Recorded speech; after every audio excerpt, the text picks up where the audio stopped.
Right now. Just give me a minute so you can hear me, right? And I'm going to remove myself as long as we go into YouTube. Okay, I'm going to turn on the do not disturb thing here. Hopefully that's fine. Okay, good. So we are on live now. A chit chat, 5 minutes, then introduce the program in Spanish, and then you can move up with your presentation. Okay, I'm gonna be in backstage. Okay. Okay. Bye. All right. Nathan. Hey, you got the sticker. Yeah, I got them all over the place. You know, this is the one that is I still don't use. I think I'm gonna save this like for the long term and say for the long term. Yeah. Oh, let me see if I have any. I gotta send you some other ones. Did I send you? We have a sparkly like a one that's kind of like 3-dimensional, like I don't know how to describe it, but it's like a sparkly one. I'll send you one of those. And yeah. Did I send you beer cozy, like a thing to put on your beer? Okay, good. I do have that one. I have this one also. I still haven't used it. Privacy shield. Yeah, good. And I think I have one more thing over there. Good. Muy bien. I love it. Muy bien. How is your Spanish? How is your Spanish? Oh gosh, it's rusty. It's pretty rusty. Yeah, I just know a little bit from traveling, you know, nothing. I know how to do travel Spanish, basically. Ordering food, asking directions, bathroom, stuff like that. That's about it. I'm not gonna test it. You can do your presentation in English. So good. Good. And so we're waiting for people to join in. Welcome everyone who is in this live. We're gonna chit chat a little bit with Nathan before starting this webinar. So yeah, where are you? Where are you in California? I am actually on vacation right now. I'm in Clearwater Beach, Florida. So I really should have my Spanish skills here because it's, you know, lots of great Cuban community here and lots of great Hispanic community here in Florida. So do you know Clearwater Beach? No. I don't know if you can really see, but it's gorgeous. It's just sort of beautiful, picturesque beach. Like I think it was rated one of the top beaches in the world because it's a really like powdery, sandy beach, really soft sand, you know, really nice. So yeah. I think I need a week or two on any of those beaches, right? You have beaches? Like what's the closest beach to you? Yeah, Viña del Mar. It's really popular here in Chile, and my wife's family is from there, so I go out there a lot. Nice. It's not the most beautiful beach. Probably on the north of the country, you have like white sand and really soft sand, really beautiful beaches. Nice. Yeah. Okay, so we're like 3 or 4 minutes, so let's get started. Nathan, I'm gonna switch to Spanish just to welcome everyone, and then I'll pass you through. Bienvenidos a todos, a los emprendedores que están por ahí, que vinieron a aprender sobre Nathan, sobre cómo levantar capital. Nathan es una persona, un amigo de mi historia como emprendedor. Usé su software la primera vez que levanté capital, que me ayudó a sacar mi ronda exitosa. También para Burn to Give, la primera ronda que hicimos, también usé su software, que te permite, no solamente te da contactos, tiene más de 200,000 contactos de fondo en todo el mundo, ha ayudado a startups a levantar más de $3 billones con su software. Tiene una herramienta para almacenar el pitch deck, para mandar investor updates. Es un software muy completo. Yo lo he usado muchísimo. Hay varios fondos de Latinoamérica o que invierten en Latinoamérica incluidos en su base de datos. Así que probablemente corresponde recomendarlo, no hay ningún deal de por medio, solo tenemos un descuento para los que están en este webinar que vamos a dar probablemente al final. Así que nada, Nathan, él ha levantado rondas, ha ayudado, es advisor de varias compañías para ayudarlos a levantar capital y además, obviamente, con todo el conocimiento de su software, es una persona muy indicada para darnos los hacks necesarios para levantar capital exitosamente. Así que bienvenidos a todos. Vamos, ya les voy a dar un minuto con Nathan para que presente y muestre todos los hacks que tienen. Tomen nota. Bueno, igual esto va a estar grabado, así que si es que no alcanzan a tomar nota y prefieren estar concentrados, pueden hacerlo también. Quiero comentar que esto es parte del Fundraising Strategy Program que creamos en Impacta para ayudar a nuestras compañías muy hands-on a levantar capital. Ayudamos a estructurar una estrategia de levantamiento de capital, a armar su red o su lista de fondos que calzan con su tesis como compañía, a hacer el reach out, a generar interés, a generar Fomo, momentum y finalmente cerrar una ronda linda. Y dentro de este Fundraising Strategy Program conseguí que Nathan nos viniera a enseñar y quisimos hacerlo público. Y este programa va a estar abierto también con postulaciones probablemente el próximo año, así que regístrense por ahí en el portal, en la página impacta.bc y les vamos a avisar cuando abramos este programa al público. Hoy día lo estamos haciendo con 4 startups del portafolio.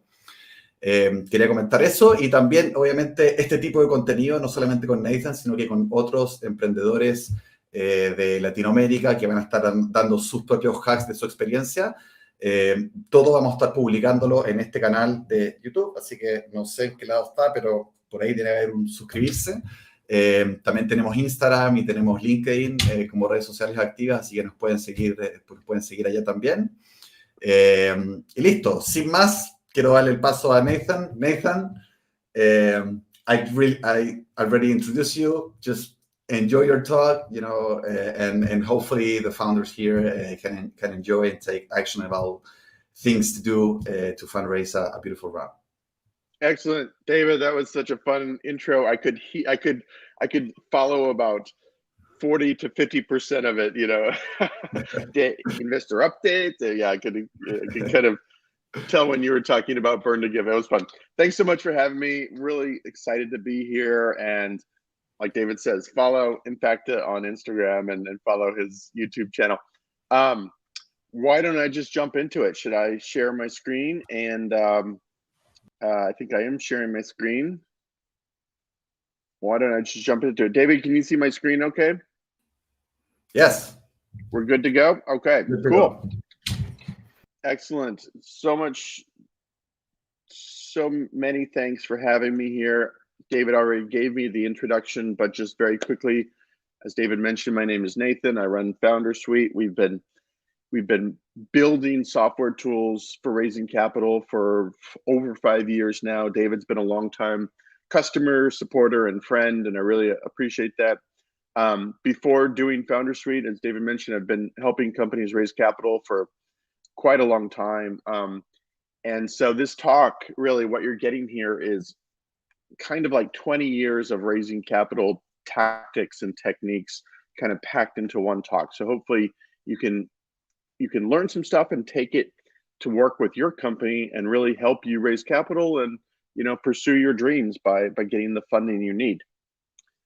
So I'll tell you a little story. I was doing investment banking, helping companies raise capital, and then I went out and had a consulting company called Venture Archetypes, helping companies raise capital. And then I had this idea of building software for raising capital. If you know who Mark Andreessen is, he's a venture capitalist. And a couple of years ago, he had this famous quote about software is eating the world, right? Basically meaning software is going to impact every industry. And like, there needs to be software for raising capital. So I started building this product, Foundersuite, and decided I need to go raise money to really get this thing off the ground. Here's me pitching it at launch. David, I don't know if you ever saw that version of it, but it was I look back at our first launch and I kind of laugh at it right now, how ridiculous and terrible the product was. But, another famous investor, Reid Hoffman, says, if you're not embarrassed by your first launch, then you've waited too long. So anyway, we launch this product, we get out there, I decide it's time to go raise money. I go out there and I start talking to investors and pitching investors, and I'm getting no one interested.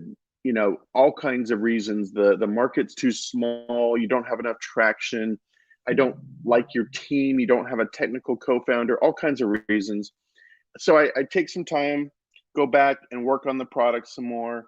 And then I go back again a few months later and try and raise capital. And again, I'm getting no interest on this, strike two. And then I go back again. And at the time I was consulting to startups, getting those consulting fees, putting it into the product. I had a offshore development team building it for me. And so I would, you know, basically do my day job, come back and work on Foundersuite. And then I came back about 6 months later. I'm like, all right, I have to raise money now. If I don't raise this money, I can't live my dream of launching this startup. So I'm going to talk to every single investor out there in the universe that might be relevant for me. I am going to work my network and talk to everyone, every connection I can. And if I go out there and I leave no stone unturned, and I try my very hardest and I still can't raise capital, that's a sign, you know, the universe has given me a sign that I should not be doing this, but I'm going to give it the full try. And fortunately, on the third try, you know, I got some great investors to come in. I got a venture firm in New York called FF Venture Capital to lead our round. And then I got about 10 angels to come in and fill out the rest of the round. So, you know, it took me 3 tries to raise capital, but it worked. And, you know, kind of like taking a step back from that whole experience, which lasted like a year, I had a couple things. One, fundraising is a numbers game. Every entrepreneur, unless you've already had, you know, 5 startups that all went IPO, every entrepreneur, especially first-time entrepreneurs, have to talk to a lot of investors. It takes a lot of it. And we're talking hundreds of investors to find the ones that, you know, like you and like your vision. And fundraising is a relationship game. You know, it's you rarely meet an investor and they make a decision on the spot. It's usually getting to know that investor over a period of time. They're getting to know you. So this is really kind of boiling it down. And we can turn this into an actual formula for fundraising. So this is our magic formula. We're going to come back to this a couple times. The key to fundraising is building and nurturing relationships with highly targeted investors at scale. So let's pick apart this. Let's start with the at scale portion. At scale means, again, you need to talk to hundreds of investors. You're looking for the believers. You're looking for the ones that already have an idea of what they want to see in the world, and you fit that box, right? So as I mentioned, when I finally raised capital, I talked to over 200 investors. I pitched 200 investors and ended up with 1 venture fund and 10 angels. If you do that math, that's about a 5% conversion rate. That means I got rejected 95% of the time. That's actually very normal and very typical. 5% conversion rate between who you pitch and who writes a check, and therefore a 95% rejection rate is very normal. So that further emphasizes why you need at least a couple hundred names in your funnel. So how do we build this? A couple places. There are a few little product placements in here. I'll try not to make it too much of a commercial, but in Foundersuite, we have a database of investors that we've been working on. It's getting larger and better every day. We've got about 200,000 investors in here, about 140,000 angels, and then the rest are venture capital funds, family offices, fund of funds, private equity, corporate VC, and other types of investors. So you can go in and search by keyword or name, by type of investor, angel, VC, private equity, by industry.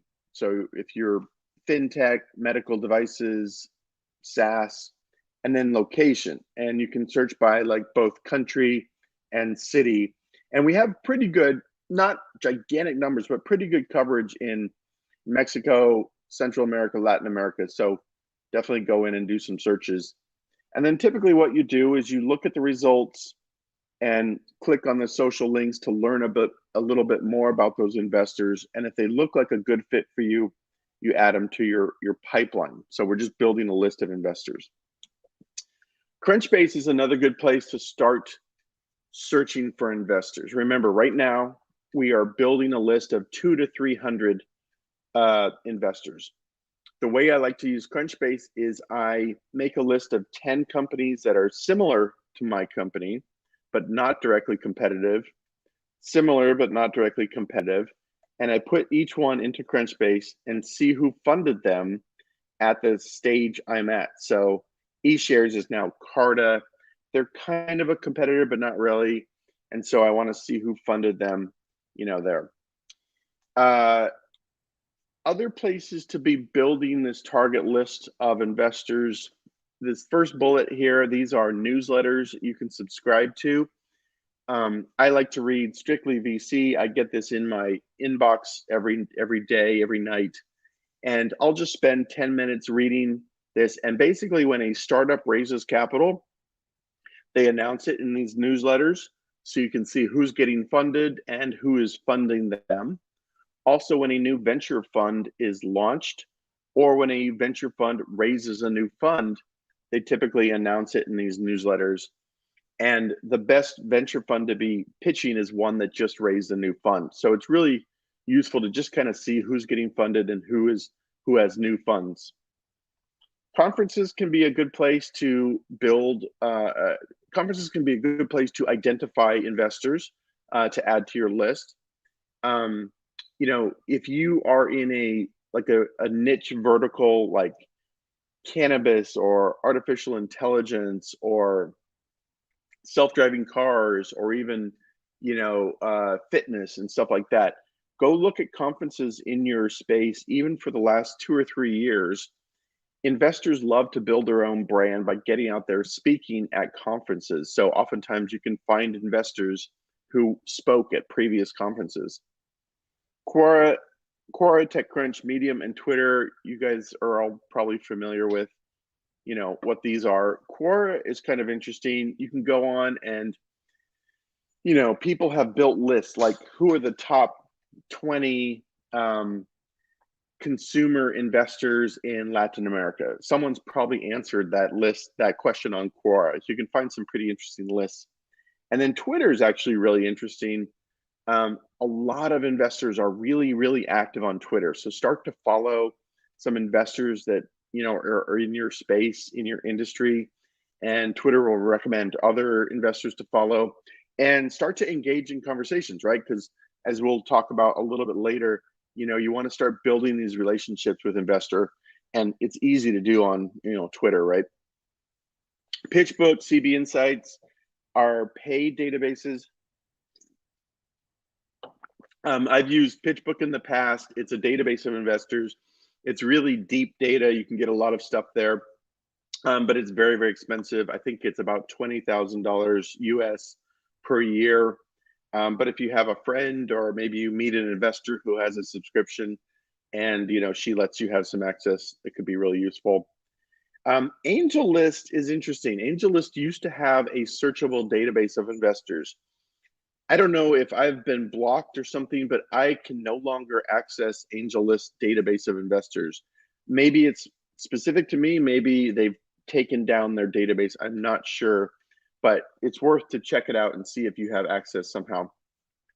And then mining your own personal network. I'm going to show you 2 ways to kind of tap your own network to add and find investors.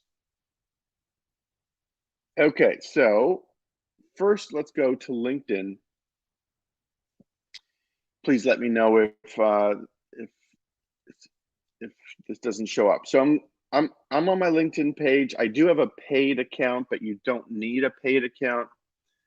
I'm going to go up here and just do a search on something like angel investor. Oh no. What is going on with LinkedIn? Okay. Whew, scared me. So, oh boy, this could be bad. LinkedIn appears to be having a little bit of technical difficulty. Let's see what happens. Okay, fingers crossed. I'm glad it's LinkedIn that's doing this, not Foundersuite. Anyway, I do a search on angel investor. There's 61,000 results. That's obviously too large to do anything with. So then I want to come and apply some filters. So I might do first degree connections just to see who I'm connected to directly, like which angel investors. But really the tactic here is to do second degree. And I'm going to take a gamble here. Let's go Mexico City. Hopefully I have some results. Oh, thank God. Okay. So 39 results. So basically, this is showing me that there are 39 people who have the word angel investor in their title, who live in my place, Mexico City. Let's say I'm based in Mexico, and that I have at least one mutual connection to. So theoretically, I should be able to get in contact with any of these people because I have a mutual connection. That does not mean that all 39 people are relevant to my type of business. So what I'm looking for, I'll go through all these results, and I'm looking for any clues or signals that they do my type of deal. Foundersuite is kind of a SaaS business. It's a little bit fintech. It's a little bit SMB, small, medium-sized businesses. So what I do next is I will command click or right click, and I'll open up, all 39 pages. Oh, let's just grab a couple of these guys. All right, hopefully this works. And then what I'm doing here is I'm going through each page, and I'm just looking for any clues that Eduardo does my type of deal, or any clues that he does not do my type of deal. So one little clue here, looks like he might come from real estate. That's obviously not what we're about. So if his deals look like they're mostly real estate, I would probably just close him and move on. Okay, he went to Wharton. So I don't know restaurant. I'd probably click through to Arrivedo and Simcase and see what those are about. Nothing here jumps out at me that he does SaaS or fintech type of deals. So I'm just going to Command W and close that profile. And then I just move on to Javier. A lot of times people will describe what they're looking for. This is a perfect example. He's scouting investment opportunities in agricultural. Okay, so that's obviously not what we do. I still might look at his, his portfolio just to see if he does any SaaS. He does sound real estate also. So I'm going to also Command W and just close him. And you just repeat this. You're looking again for any clues they do your type of deal or that they don't do your type of deal. Okay, and a lot of times that's either, in the description where they have the about, or you can find it in their little experience. A lot of times people will list what they've invested in. Okay, so nothing really jumps out here either. Let's just move on one last time to Edgard. So again, sounds a little bit like real estate. He does have a venture fund. Okay, let's just pretend though that Edgard, something in here says I invest in SaaS, fintech, early stage startups. So what I want to do next, let's pretend he's a good fit. What I want to do next is actually click this link, and I want to identify who is the best person to ask for the introduction. Who of these 4 people, these are our 4 mutual connections, who do I know the best that I want to ask for that connection? And also, who's a good, strong signal? I know Victor, he's been on my podcast. he's got a really hot startup. So he might be a good person to ask for that intro. So basically what I do next is I go back to my CRM, I go to Foundersuite or whatever CRM I'm using, and I list Edgard as a, as a target, and then I list Victor as the person I'm going to be asking for the introduction. And you simply repeat this process 39 times and you identify, a good target list of investors. So that's how to use LinkedIn to mine your own personal network. Again, identifying people who are a good fit that you have a mutual connection to. I'm going to show you one other way to kind of tap your own personal network to build your funnel. So let's go into this here. So this is a demo account within Foundersuite. It's kind of a little bit messy, but the point I want to show you is this column. It's called Steve B Leads. Now, Steve B is a guy named Steve Bennett. He's a real person. He's a professor of finance and entrepreneurship at San Jose State. And what I did is I come in here, I add a new column, then I go into settings and I invite him in and I call it Steve B and I say, hey, Steve, I'm building my investor pipeline. I've made you a column. Can you populate your column with some investors that you would be willing to introduce me to? And he did, and he added 10 or 12 names to his column. And I repeated this process with 5 or 6 other advisors of mine, people that are mentors, advisors, and having a structured way of asking them to open up their network and add investors to my pipeline. I was able to generate about 50 or 60 really good, strong investor leads by having this structured way of doing it. So there's just one other way to kind of tap your personal network. And then lastly, as Yoda says, once you start to kind of do this research of identifying investors, you'll start to find investors kind of all over the place, right? There are millions of investors out there. You just have to start looking in the right places. All right, we've already talked about that. Okay, let's go back to our magic formula.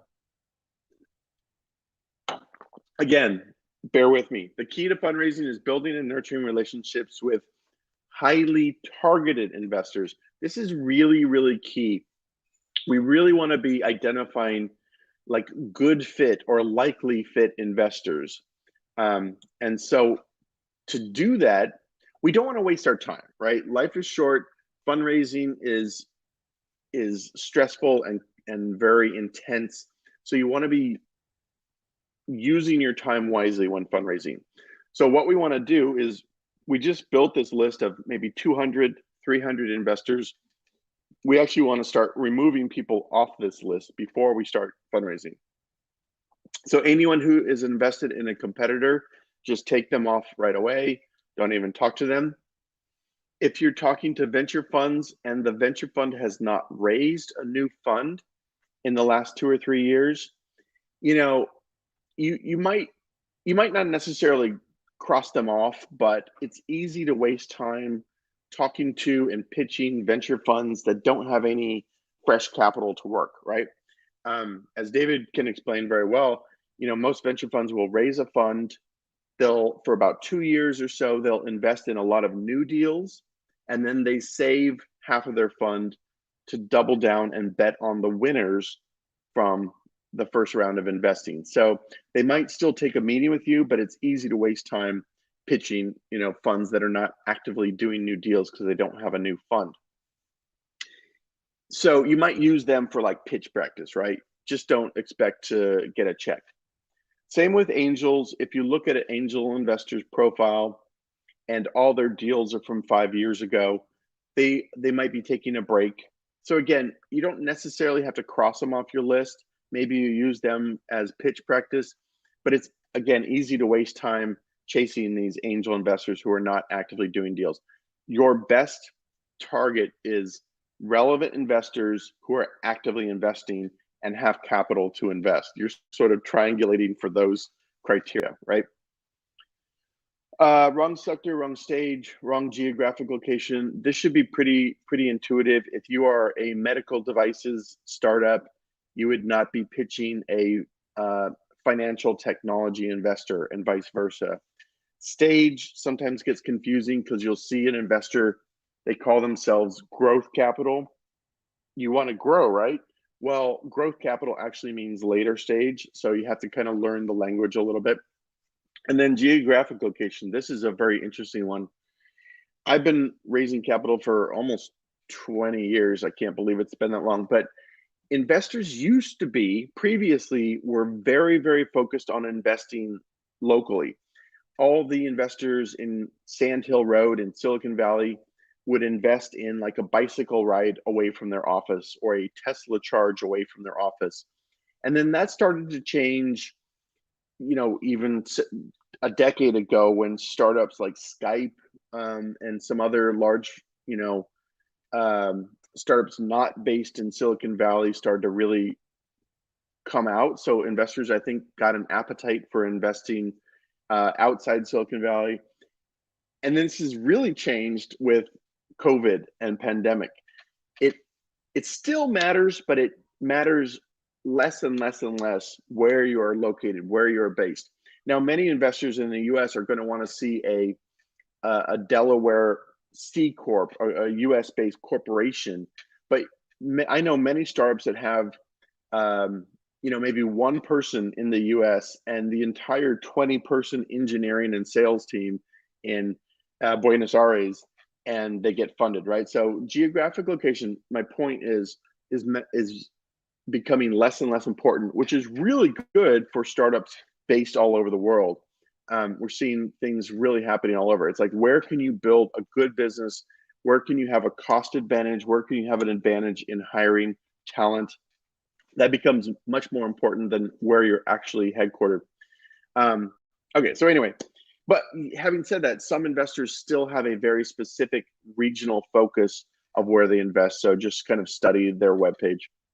And then last but not least, bad reputation. You are going to be spending the next, you know, 5 to 10 years of your life with these investors. And they can really make your life hell if you choose bad investors. So you want to be choosing good ones, you know, tap your network, do reference checks on investors, and just remove anyone. And we're actually going to be adding in our database of investors, we're going to be adding kind of a social reviews layer to help identify like both the really good investors and the bad investors. So look for that in our database coming pretty soon. Bottom line, you want to be removing about 30% of that initial list. And so that what remains on your target list are really highly targeted investors. Fundraising is about getting momentum going for your deal. And it's very hard to get momentum going for your deal if you are chasing poorly targeted investors. So the more time you spend doing the research, qualifying these investors, the better your fundraising is actually going to go. Your conversion rate will actually go up the more time you spend researching and qualifying.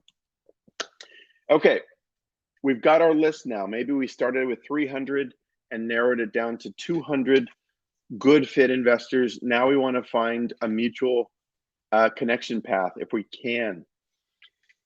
This is mostly a LinkedIn process. You put each investor into LinkedIn and you see if you have any mutual connections. If you do have a mutual connection, try and find the best signal, right? If you do not have any mutual connections, the hack here is to look, do some research and look at what Tim's investments have been in the last year. And look at what Tim invested in the last year. And then, cold email those founders of those startups.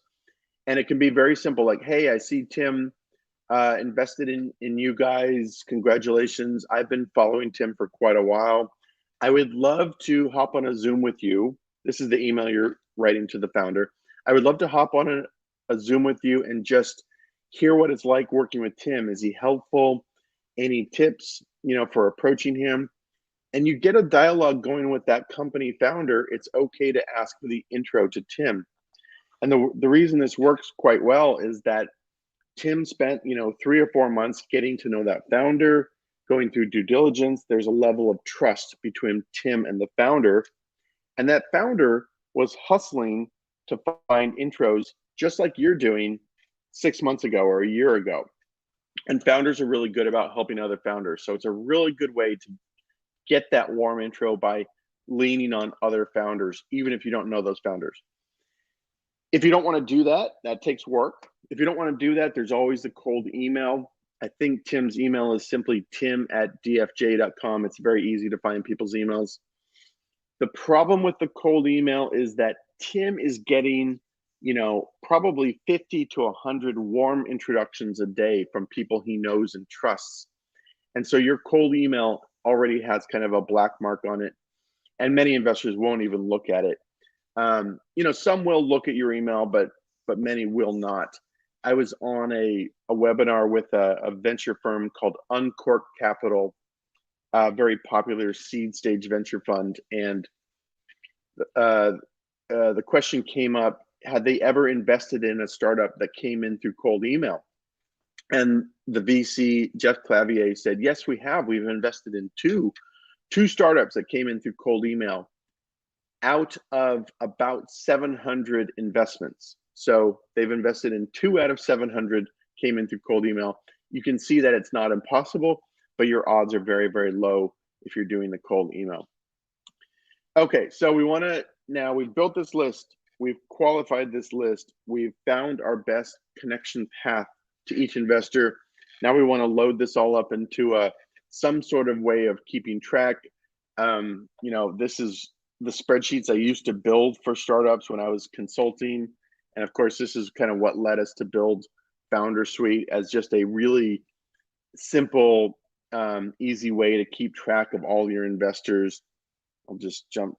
I just want to show you a couple things. This is another pipeline, but really it's just a really simple way to keep track of where you're at with every investor. You can set up the columns like sent deck, viewed deck, responded, pitched, diligence, committed, said no. And you're just moving these cards around as you make progress with each investor. And then you can also use it to keep track of all the notes, tasks, activities. If you want to add a task in here, whatever, send references, push it out to your calendar, all this good stuff, attaching files. And actually my favorite is just connecting your email so that all your email conversations get pulled in here. And this is really useful if you're maybe working with advisors or mentors in your account, or even your co-founder, because you can connect your email and see everyone's email conversations back and forth with investors. Really, really, really powerful. So yeah, check this out. I strongly recommend having some system for keeping track, right? You're going to be talking to 200 investors. Every time you talk to an investor, it leads to 2 or 3 follow-up action items, right? Tasks. So you need some way of keeping track of literally 1,000 tasks. And something I mentioned, fundraising is about getting momentum going for your deal. It is very hard to get momentum going for your deal if things are slipping through the cracks, if things are not happening in a fast, quick manner, if you're not following up with things quickly. There's a very direct correlation between how fast you're moving and how likely it is you're going to raise capital. So you want to have a system to really manage everything and make sure everything's moving fast and you're not the bottleneck, right? So anyway, hopefully you check out Foundersuite for this, but even if you have some other CRM you like, just have some system for managing your investor pipeline. All right, I'm not going to go too deep into this, but before you get out there talking to investors, make sure your pitch deck and your pitch is absolutely crushing it, that it's amazing, that it's blowing people's minds. Make sure you've given your pitch at least 10 times to people who will give you honest feedback about your pitch. It could be other founders. It could be your lawyer. It could be your accountant. It could be some friendly VCs or investors.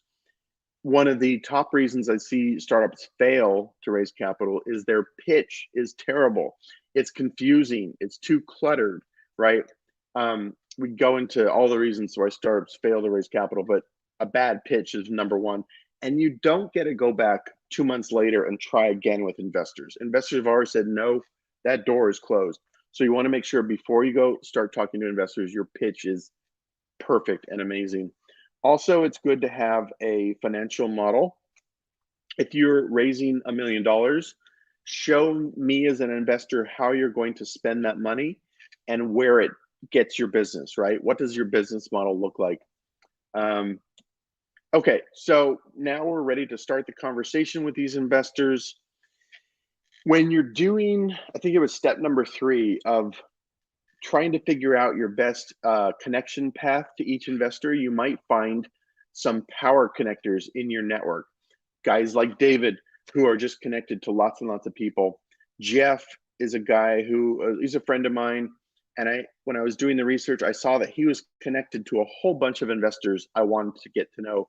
So I put together a little email to Jeff. Hey, Jeff, I'm Raise Capital. Do you know any of these people well enough to make an introduction? And he can just respond back, yes, I know Tom, I know Jessica, I know Clark, I know Noah well enough. I don't know the other people. So for everyone he says, yes, I'm happy to make an intro, I create a new clean email thread. And this is the intro request email. Very, very important email you're going to be writing a lot of. Let me point out a few things about this email. First, notice how short this is. A lot of founders, another mistake founders make is they, in this intro email, they will attach a 45 megabyte PowerPoint and they will have 8 paragraphs of text describing your entire company's history. No investor wants that. That's too much. So notice how short this is. Let's look at the subject line. Jeff, can you introduce me to target investor? And then what are we doing? We're raising a seed round. We had a lead investor. So I put that in there. Whatever is the single most exciting, sexy part about your business, put it in the subject line. It might be that you have a lead investor. It might be your growth rate. It might be a new partnership deal. It might be something else entirely. Whatever's most exciting, put it in the subject line, because these investors are getting hundreds of these type of emails. So you want to make sure they actually look at your email. Then let's get into the Jeff, good chatting with you. I'm raising a seed round. Here's what we do. We make this investor management platform. Here's a link to our website. And then the ask, could you introduce me to the investor? Why am I asking? Because he does our type of deal. And then I noticed this guy went to a same very small university my dad went to. So I put that in here to personalize it. And then I include a link to our pitch deck. This is not our full deck. This is a very short deck. It's a teaser deck.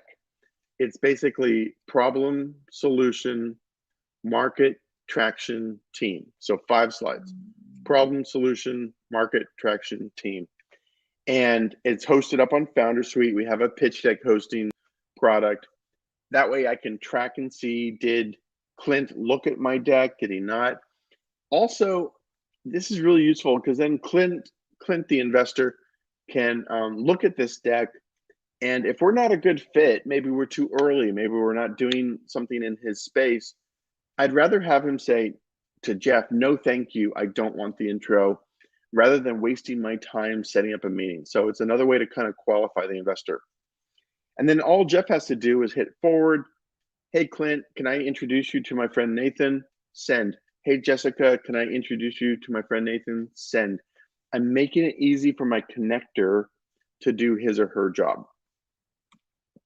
Okay, so now it's game time. I don't know if you guys can access this show, But if you can, try and find HBO's Silicon Valley. It's a fictional TV show. It's really, really funny. Even if you're not in Silicon Valley, it doesn't matter. It follows this startup called Pied Piper and their journey of raising capital. And it's hilarious, but it's so true. It's really funny. The CEO, Richard here, he's an engineer. He just wants to be writing code, but he's got to get out there and meet all these investors who are, really smart. Many of them went to Stanford or Harvard. Like 40% of all VCs went to Stanford or Harvard. Many of them have very big egos, right? Investing is what they do every day. And for Richard, this is his first time, right? So there's kind of a automatic imbalance there. And it's really, really stressful. So you've got to kind of treat fundraising like a game. And like I like to say, channel your inner hustler. Even if you are not a natural hustler or salesperson, you kind of have to find it in yourself to become a hustler for this period of time to go raise capital. So treat it like a game, make it fun, making it a learning experience, and it won't be quite as stressful. Okay, this is an important bit here. If you've been tuning back in to this slide, because this is kind of an important one. A couple tips to really become a good hustler when raising capital. And I use the word hustler in a positive way. One thing is to do the intros in parallel, meaning asking your connectors for those introductions all about the same time frame. We call this the Blitzkrieg approach. And really what we're trying to do is get momentum going for your deal. Remember I said that deals run on momentum. Every investor will ask you when you're on a Zoom or maybe you're meeting them for coffee, they'll say, so how's the round coming together? That's their way of probing, does your deal have momentum or not? And you want to be able to answer that with something like, it's going pretty well. I just started fundraising. I've got 10 pitch meetings this week. I've got 12 pitch meetings next week. We're running a pretty tight process. I'm using Foundersuite, of course. I'm hoping to close this round by Christmas time. Whatever. That is just that short little sentence is showing that people are interested in your deal. You're running the process professionally, right? You've got a timeline, you've got a system in place. And that if they're interested, they need to kind of pay attention, because investors will watch and wait. That's their natural inclination, is to watch and wait. If there's no Fomo, you're kind of tapping into the Fomo. And of course, as you get further along down the fundraising, you can replace that first part. Instead of saying we've got 12 meetings next week, you could say we're in diligence with 4 investors. I'm expecting 2 term sheets coming next week, right? You can replace the meetings with whatever signals of momentum you can, without exaggerating, without lying, but you're signaling other people are interested. You've got a timeline and a process in place, and it's really powerful. Investors can smell from a mile away if a deal has momentum or if it does not, or even worse, if a deal has gotten stale. So you always want to smell like momentum. It's my favorite line. David, we should get t-shirts that say I smell like momentum. Maybe I'll get you a t-shirt for Christmas that says I smell like momentum. Anyway, your pitch deck should be getting better and better the more you give your pitch. Bring in your co-founder into the first couple pitches or Zoom meetings and have her write down every question that an investor asks, and go back and make an appendix slide for that question. Your pitch should just be getting better and better, right? The more practice you get. And as you're getting momentum for your deal and your pitch is getting better, these things help each other. Leveraging VCs off each other, we kind of talked about that a little bit. Basically signaling others are interested without lying. And then one of the very best things you can do when fundraising is to send a regular company update investor update out to every investor you're talking to. So let me repeat that. Every investor you're talking to should be getting a regular investor update or company update about your business. And it doesn't have to be fancy. It doesn't have to be long. In fact, it should be short. We have a tool for this, so if you want to check it out. But this is basically what it should look like. And of course, this would be your logo, your photo. Let me zoom in a little bit here. Look how short this is. This is all it is. That's all it is. And a couple sections here. A little overview about what you do. This is going to be the same in every update. You should be sending this monthly, by the way. A little overview about what you're doing. And then key wins. What happened last month that is exciting? What progress did you make? New partnerships, new customer growth, whatever it is. Put in your key wins.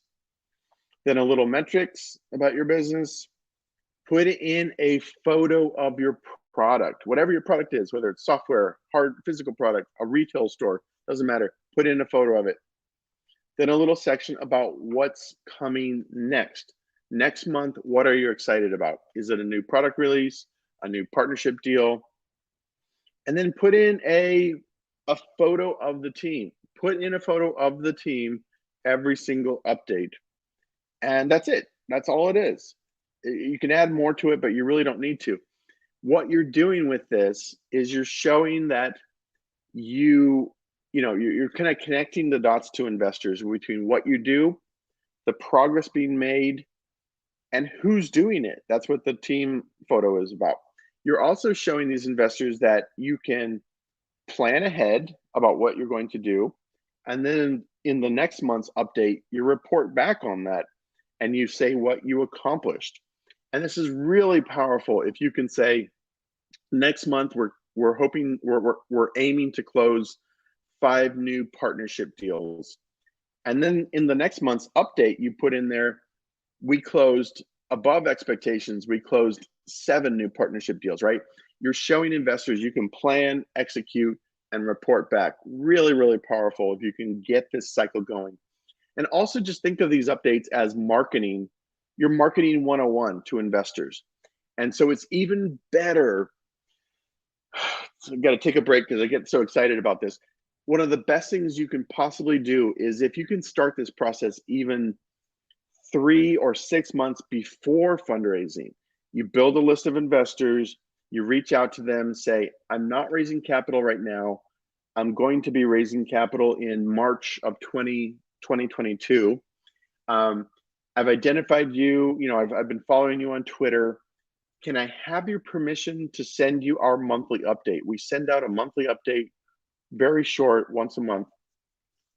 Can I have your permission to add you to our distribution list so you get a sneak peek or early access to our business?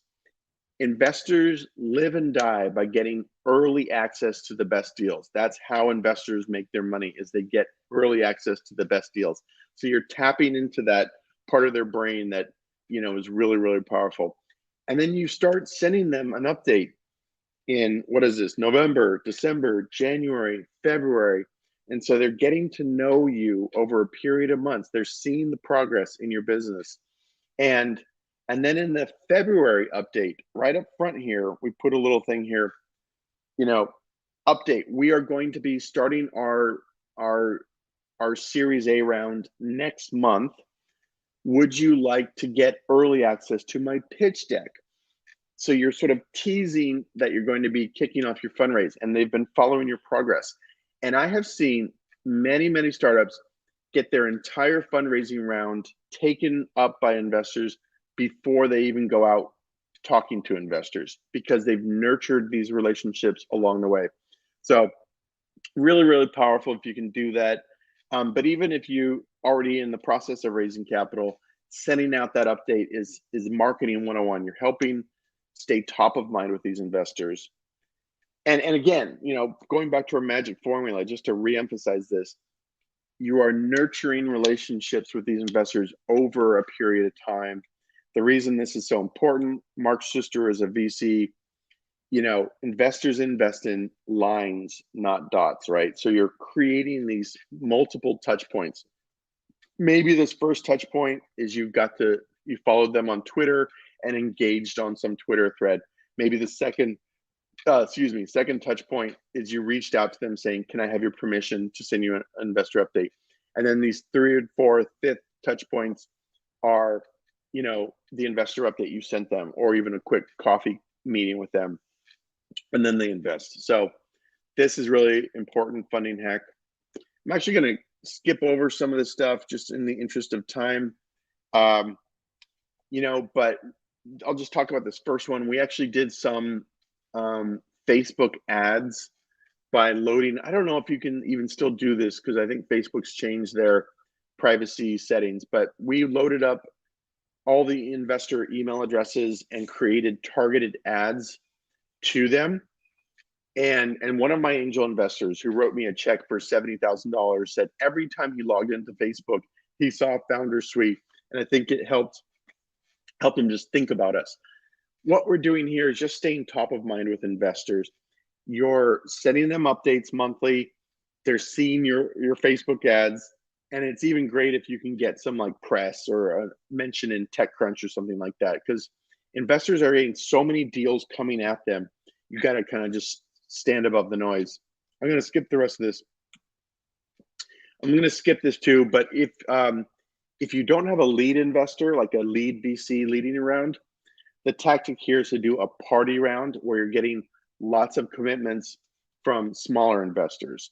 And you basically want to collect all these conditional commitments.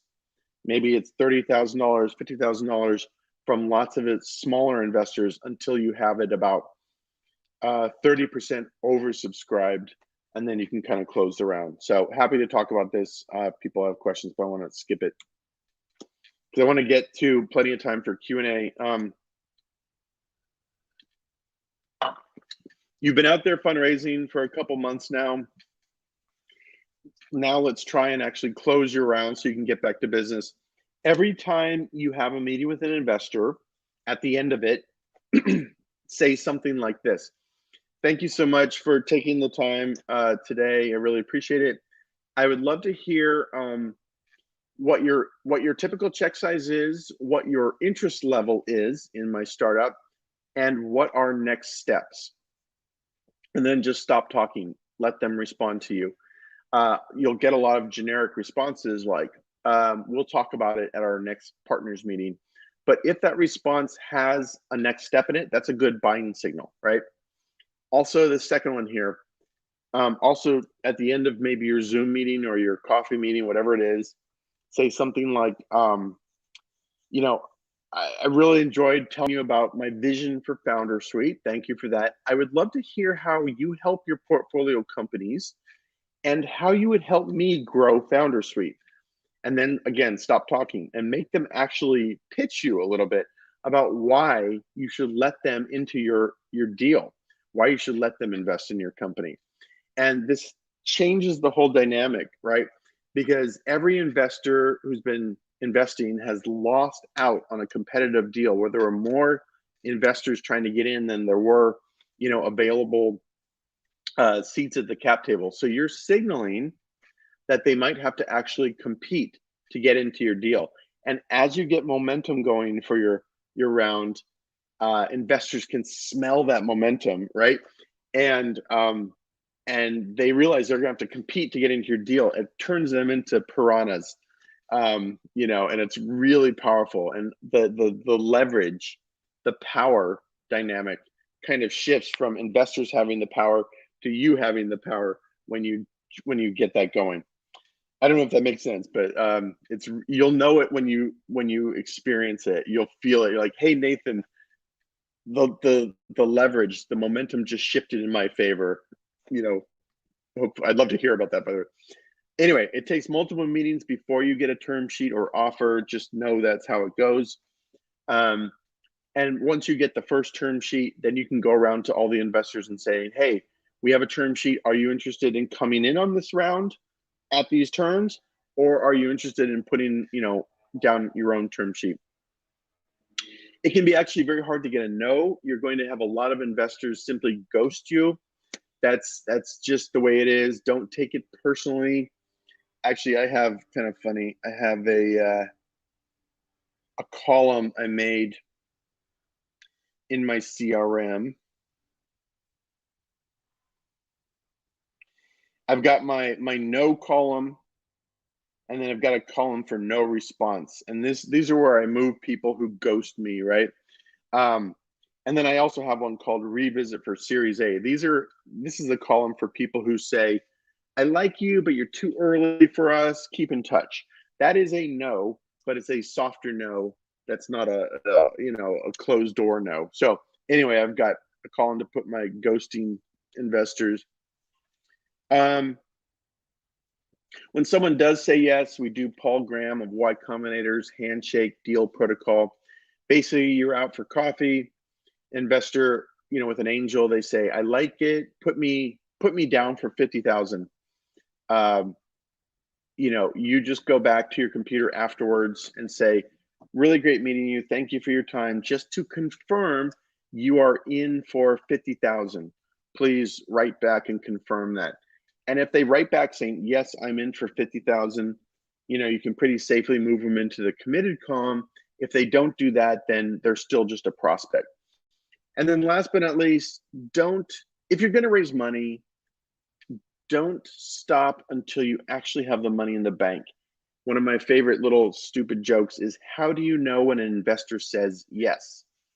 When their check clears your bank, or when their wire actually hits your bank account. That's the only true yes.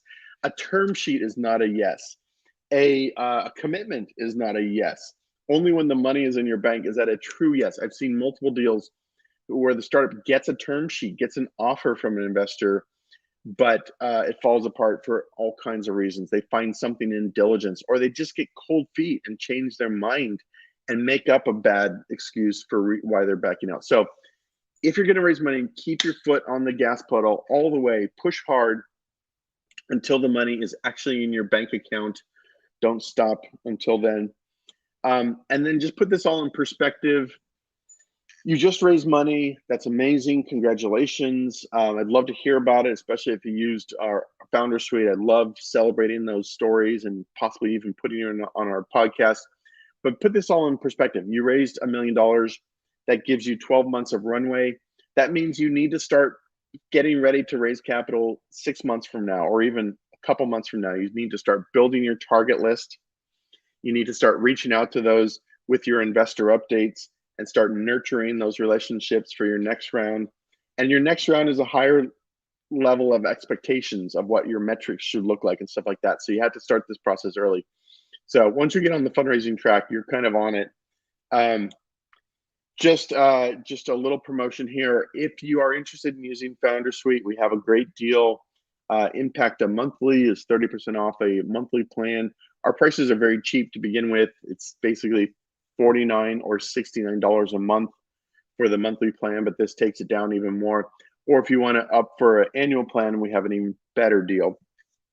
The only other thing I want to plug really quick is we have this podcast called How I Raised It. And David, I'm going to get David on this podcast pretty soon. But basically it's interviews with about 215 founders. We have Victor Noguera. We have Latinx founders on there. We have founders from all over the world. And it's just interviews with them on how they raised capital. It's up on Spotify, on iTunes, on YouTube if you want to watch some of these instead. And it's really interesting because they talk about exactly what they did to raise capital. And it's both like inspiring and, you get a lot of really practical tactics and tips. So check out How I Raised It on iTunes, Spotify, or check out our YouTube channel.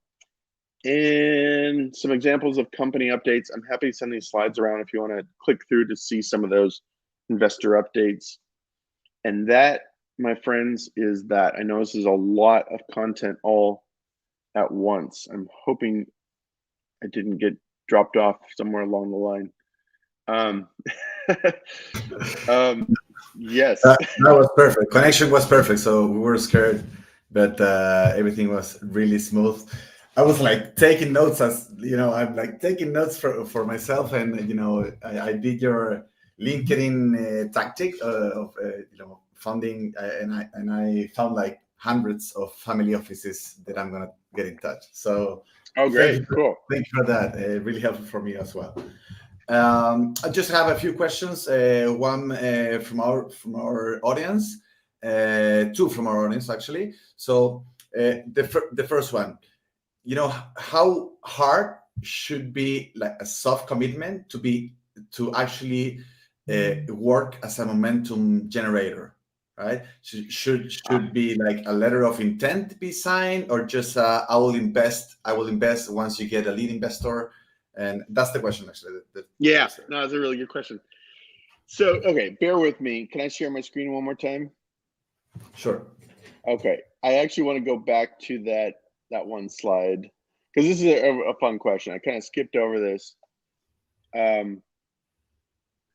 Actually want to go to this slide. So this is, and again, I can send these slides around. This is, you're going to get a lot of those soft commitments, right? People who say, I like it, mark me down for 30,000. Once you find a lead investor, or whatever that condition is, right? It'll be a conditional. I call these soft commitments conditional commitments. I'm in for 30 once you have $1 million committed. We even had this. Our investor, FFVC, this New York investor, said, we're going to put down a term sheet. We're going to invest 500,000 at a 5 million priced round, but it's conditional on you finding another 500,000 from other investors, right? So it was a term sheet. It was a yes, but it was a conditional commitment. That is good. That is good. It's not as good as a hard commitment, but it's good.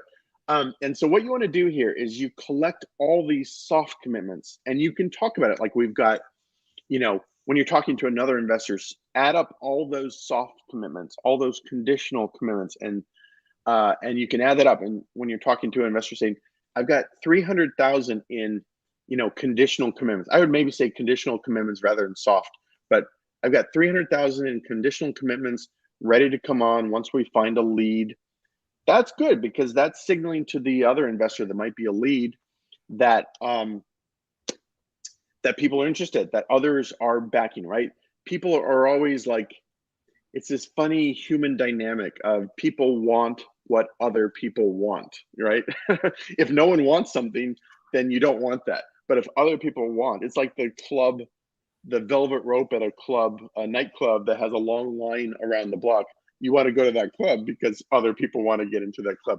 So anyway, my point is, collect all those soft commitments, talk about those soft commitments, and ideally get enough soft commitments so that you're actually oversubscribed. I mentioned this a little bit. Collect all, if you're raising $1 million, keep hustling until you have 1.3 million in soft commitments or conditional commitments. Then you can actually go back. I'm going to stop sharing. Then you can go back and go to all those people like, I've got 30% oversubscribed commitments. Here are the terms. And you are going to get people dropping out. But, if you've got 1.3 in soft commitments, you could probably raise $1 million round. That makes sense? So yeah, it's good. Yeah. It's good. Yeah. Sure. Actually, I teach my entrepreneurs that they should ask for the minimum investment they will make, And when someone says, I'll want to invest 100K, once you get a lead investor, if you call him and say, my friend, I cannot accept your 100K. I can only accept like 50K because I have like oversubscription. He wants to invest now 200K, right? Yes. Oh my gosh. I need to put that in my talk here because I love that. That's a great tactic. Mm-hmm. Yeah. Yep. And so we have another question from Oscar. I don't know if you're seeing that question in your screen. I do see it. Yeah. Mm-hmm. Follow up frequently could show you are in need of money. Wouldn't that affect FOMO? Yeah, I know. And this is one of these things. It's like, if you're bugging these investors every other day or every day, does that make you look needy? That doesn't look like you have a hot deal. And yes, then there is some truth to that if you're coming through. But if, just like what David said, with his perfect example, if your follow-up is maybe you're emailing them every other day, and your emails are things like, you know, we just got oversubscribed, and I know you were talking about possibly coming in 100. I'm actually going to bump that. We can only do 80, and then 2 days later, that number's down to 50. That's a really fun follow-up, or you're following up frequently, trying to get them to go into a hard commit, but you're actually reducing the amount. So, and that's not a needy follow-up. You know what I'm saying? So you're trying to obviously have your messaging being not just like, hey, I haven't heard from you, you know, are you interested? But your messages actually have a little FOMO in them, right? So follow up frequently with some FOMO in those follow-ups. If you're just doing this purely like, I haven't heard from you, can you please give me a response? I'd really appreciate a response. That feels needy and that feels wishy-washy, but have a little, you know, that confidence in that follow-up. Yeah, so it's a good question, actually. Yeah. Perfect. Yeah. And I had one question, and this will be the last question of the webinar. We're just you know, out of time, but you talked about, you know, getting the intros from best signals. Mm-hmm. From your, you know, what can you say about what's a best signal? You know, a founder, a friend, family. Oh, yeah. Or what? I love this question. This talk that I just gave has been getting longer and longer, and I used to have an actual like slide on that question. What is the best signal? I took it out just for making this talk shorter. The best signal, there's a hierarchy of signals, right? The very best signal is someone that has made that investor money in the past. And I use this little story. My kids are in school, and I got to know some of the other dads at a dad's night out watching football games. And one of the dads had sold his company to Yahoo for $700 million. He made lots of money, lots of people, lots of money. I actually asked him for a couple intros to investors, and those investors got back to me in like 2 seconds flat, right? They were so responsive because of, you know, signal number one, someone who's made that investor money in the past. So signal number two is someone that investor has co-invested with, right? Maybe it's a VC who gets deals from angels, right? That's a really strong signal. Signal number three on the hierarchy is a founder that the investor invested in. That's a really, really strong signal. As I mentioned, you know, in the talk, the investors put in the time, got to know that founder. There's a level of trust and a level of trust there, right? There's a relationship there. So that's number three. Number four on the hierarchy is, you know, someone who maybe that investor is connected to on LinkedIn, but they don't really know each other very well, you know, like someone that the investor met at a conference a couple years ago. And they connected on LinkedIn, but they don't really know each other. Is a very weak signal. I have a lot of those, unfortunately. I have a lot of investors. People ask me for intros. I'm like, I met that person like 4 years ago. I doubt they even remember me, but still. And then like kind of number five on the list, I would say, and maybe this is number four, but I call them the professional connectors. Like your law firm probably has a person in their business development group that is really well connected. They know all these investors, but they make a lot of intros for all the law firm clients. So it's kind of a weak signal. Maybe that's number four. But anyway, you know, it's a weak signal because they're making tons of intros. And so the investors kind of maybe look at it, but they know they're getting hundreds of these. So that's kind of my hierarchy. The other like kind of layer or filter to that is how well does that person know you, right?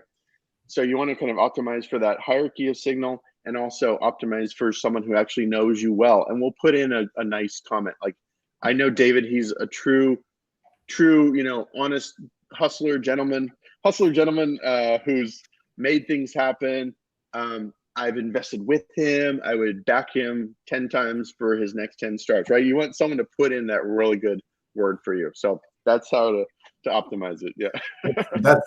That's good news, because the first one in the hierarchy and the third one are startups, are founders, and they are so more easily to get reach out, a cold email that probably they will answer, right? From founder to founder, and then you can get the intro after you meet that founder. So that's good news for everyone. Nathan, I want to thank you for taking an hour and in your vacations. This is really gold content. Here's the code of the discount that you can use. It's not forever, so use it soon. Nathan, thank you again. You're my friend. I'm gonna send you stickers as you send me. Cool. In the past, I'm gonna send you a few from Impacta that we're doing right now. So thank you, and let's keep in touch, right? I love it. Thank you, guys. Reach out if you have questions. I'm available on email, LinkedIn, whatever. Thank you, David. This is super fun, and I can't wait to see what happens with Impacta. So good luck. Thank you. Take care. Okay. Adios. Bye-bye. Bye.